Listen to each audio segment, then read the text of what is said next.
Ladies and gentlemen, there is a new vice gripping the nation's young. They do it in the alleyways and in the streets, sometimes in abandoned buildings. Urban sexploration.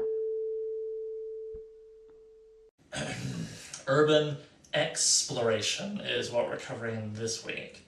Now, urban exploration is a daring little hobby where the point is to try and sneak into an abandoned man-made site and have a look around. A lot of people like to take photos, some do graffiti, or leave other mementos to show that they have been there. Now, unlike everything I've covered so far, urban exploration seemed like something that I could actually do. To those viewers who keep asking me, I can't just do general butt naked. You won't have me. So, this seemed like something I could research more directly. Thus, I hired a pair of brave urban explorers to help take me through an abandoned brickworks, which is commonly used as a beginner's course by other curious denizens of my fair city.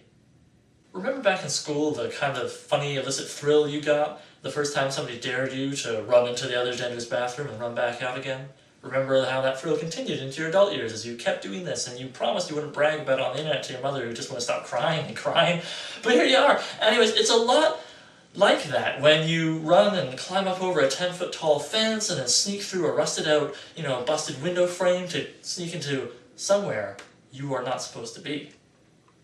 Speaking of rusted out window frames, there is the issue of safety gear.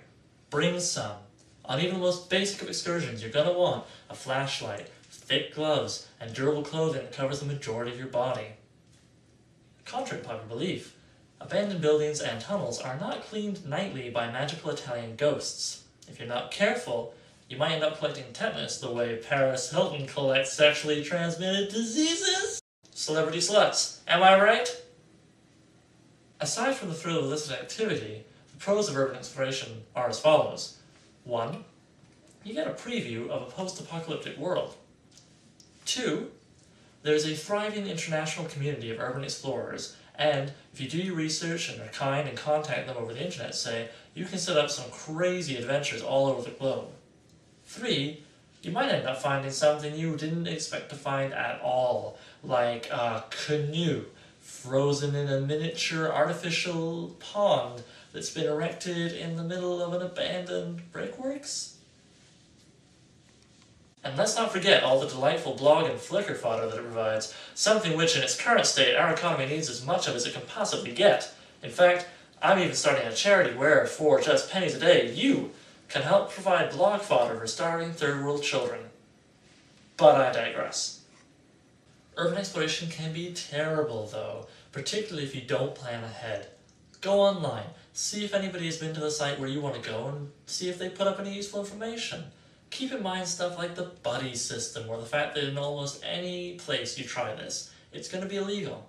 Plus, you want to keep an eye out for things like enraged homicidal homeless men, or notices that the place is going to be demolished soon, or signs like this.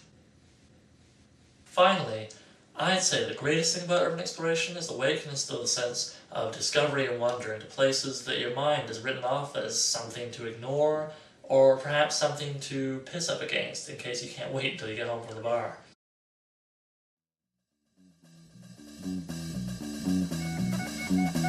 We here at A Handful of Minutes don't take responsibility for the consequences of your urban exploration. We also don't take responsibility for your sister's unwanted pregnancy, for the spread of lice within our cities and towns, for the color of your outfit, for that way you walk.